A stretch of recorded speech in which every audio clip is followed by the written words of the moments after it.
चंद्रयान 3 के चांद पर पहुंचने से पहले ही जाग उठा चंद्रयान 2। दोस्तों, चंद्रयान 3 जिस मिशन पर है अभी और जिस तरीके से आगे बढ़ रहा है, जिस मिशन पर लगा रहे थे दुनिया भर के लोग फेलियर का ठप्पा, आज उसी मिशन के द्वारा चांद के बारे में भेजे गए डेटा और कई हाई रेजोल्यूशन पिक्चर्स जो खींचकर चांद की सतह का नक्शा भी बना दिया था चंद्रयान 2 ने, और उसके बेसिस पर जो है चंद्रयान 3 मिशन सक्सेसफुल होकर रहेगा। चंद्रयान 3 के बारे में एक बहुत बड़ा अपडेट लेकर आए हैं आपके लिए। चंद्रयान 3 इसमें वैज्ञानिकों ने जिस तरीके से डिफरेंट टेक्नोलॉजी यूज करके, जो टेक्नोलॉजी को डिफरेंट तरीके से यूज किया है, जो स्पेस में किसी भी प्रॉब्लम के साथ झेल सके, किसी भी प्रॉब्लम को झेल सके और किसी भी तरीके से चंद्रयान 3 को अपने मिशन में आगे बढ़ने दे और रुकने ना दे, इस तरीके से सारा ही अरेंजमेंट हुआ है। दोस्तों, आज के वीडियो में आपको जो दिखाने जा रहे हैं चंद्रयान 3 का जो बड़ा अपडेट, वो देखकर आप भी सोच में पड़ जाएंगे कि कितना डिटेल में, कितना गहन रिसर्च इन वैज्ञानिकों ने किया है। ऐसी ही जानकारी पाते रहने के लिए हमारे चैनल को सब्सक्राइब करके बेल आइकन जरूर से दबा दें। दरअसल दोस्तों, चंद्रयान 2 के ऑर्बिटर में 8 उपकरण लगे हुए थे जो पिछले 4 सालों से चांद की कक्षा में ऑर्बिटल के साथ घूमते हुए चांद की स्टडी कर रहे थे, और इन्हीं उपकरणों ने ग्राउंड टीम को चांद के बारे में जरूरी जानकारी दी। इस जानकारी की बात करें तो चंद्रयान 2 किस ऑर्बिटर ने चांद की कई हाई रेजोल्यूशन तस्वीरें खींचकर चांद की सतह का पूरा नक्शा बना लिया, और साथ ही इसने चांद के दक्षिणी ध्रुव में सतह पर बड़े बड़े पत्थरों और गड्ढों की पहचान कर ली, जिससे इसरो के कई वैज्ञानिकों को चंद्रयान 3 के लैंडर को लैंड करवाने के लिए सही लोकेशन चुनने में काफी मदद मिली। दूसरी बड़ी खबर अगर आपको बताए तो चंद्रयान 2 के ऑर्बिटल ने लगे हुए एक्सरे स्पेक्ट्रोमीटर उपकरण ने चांद की सतह पर क्रोमियम, मैंगनीज और सोडियम जैसे मूल्यवान खनिज होने की डिस्कवरी की है। इसके अलावा चंद्रयान 2 के ऑर्बिटर से मिली रिपोर्ट्स के मुताबिक चांद के दक्षिणी ध्रुव पर हाइड्रोजन, एमोनिया, मीथेन, मरकरी और सिल्वर जैसे मूल्यवान संसाधनों का खनिज और ये खजाना भी मौजूद हो सकता है। और चंद्रयान 3 की लैंडिंग के बाद उसका प्रज्ञान रोवर इस संसाधनों की खोज करने निकलेगा। दोस्तों, चंद्रयान 2 के ऑर्बिटर के पास एक्सरे मॉनिटर लगा हुआ है जो पिछले 4 सालों में चांद के साथ साथ सूरज की भी स्टडी कर रहा है, और इसने सन की माइक्रो प्लेयर्स को स्टडी किया।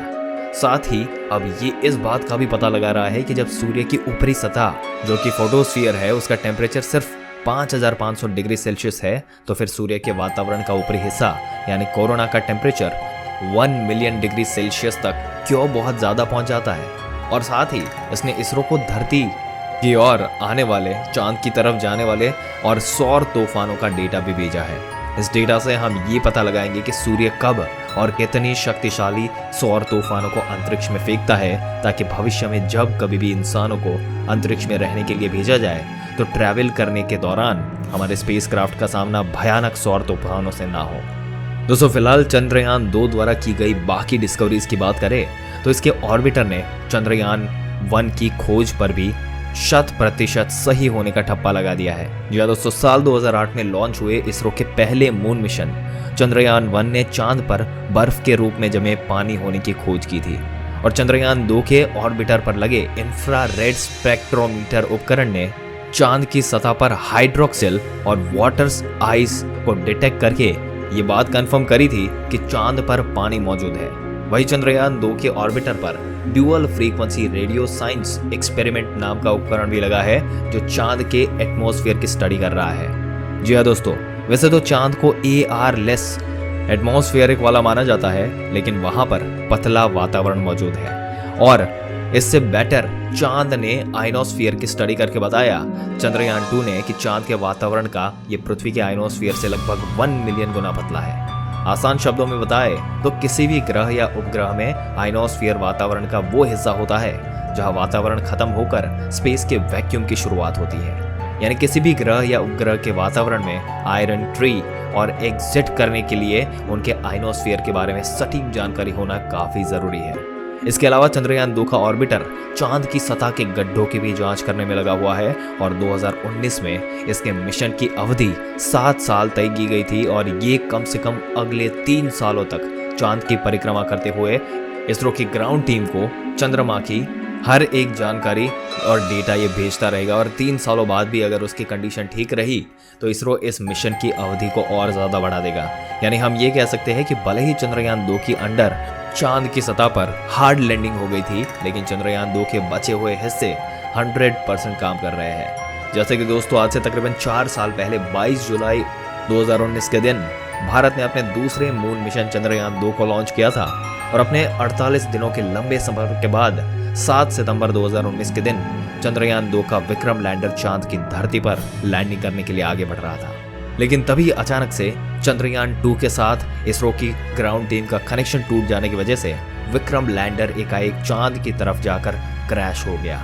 जिससे पूरे भारत में दुख का माहौल छा गया था और दुनिया भर के लोगों को ये लगा था कि चंद्रयान 2 मिशन जो है वो फेल हो गया। लेकिन चंद्रयान 2 को लेकर अब जो जानकारी सामने आ रही है वो उसने सबके होश उड़ा दिए, क्योंकि चंद्रयान 2 से मिली हर एक जानकारी की वजह से चंद्रयान 3 मिशन को बड़ा फायदा होने वाला है और हर एक जादू ये चंद्रयान 3 करके दिखाएगा जो चंद्रयान 2 की वजह से होने वाला है।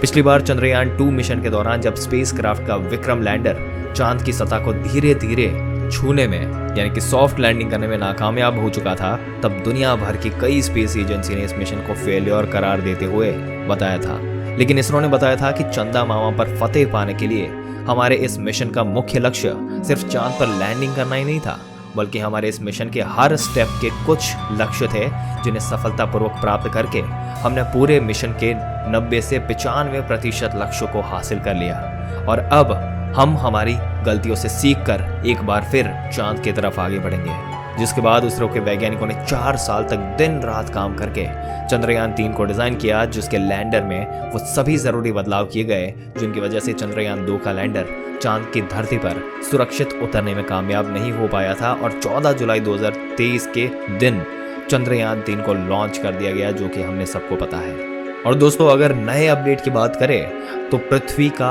ऑर्बिट छोड़कर चांद की तरफ आगे बढ़ रहा है चंद्रयान 3 और इसमें 23 अगस्त के दिन चंद्रयान 3 का विक्रम लैंडर चांद की सतह पर लैंडिंग करेगा, जिसके बाद चंद्रयान 3 का प्रज्ञान रोवर चांद की सतह पर 14 दिन के लिए सफर करके इसके दक्षिणी ध्रुव के बड़े बड़े गड्ढों की तलाशी लेने वाला है। बता दें कि चांद के दक्षिणी में 1 सेंटीमीटर से लेकर 2500 किलोमीटर तक बड़े बड़े गड्ढे मौजूद है, जिसमें से कई क्रेटर्स ऐसे हैं जहां अरबों सालों से सूरज की रोशनी नहीं पड़ी और वैज्ञानिकों के मुताबिक इन्हीं में थोड़ा बहुत नहीं तो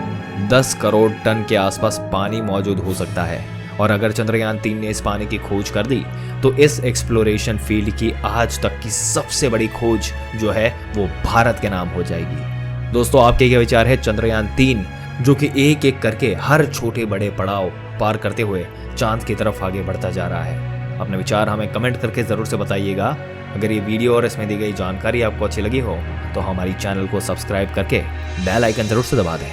मिलते हैं एक और दिलचस्प वीडियो में एक और दिलचस्प जानकारी के साथ। तब तक के लिए इस वीडियो में अंत तक बने रहने के लिए दिल से धन्यवाद।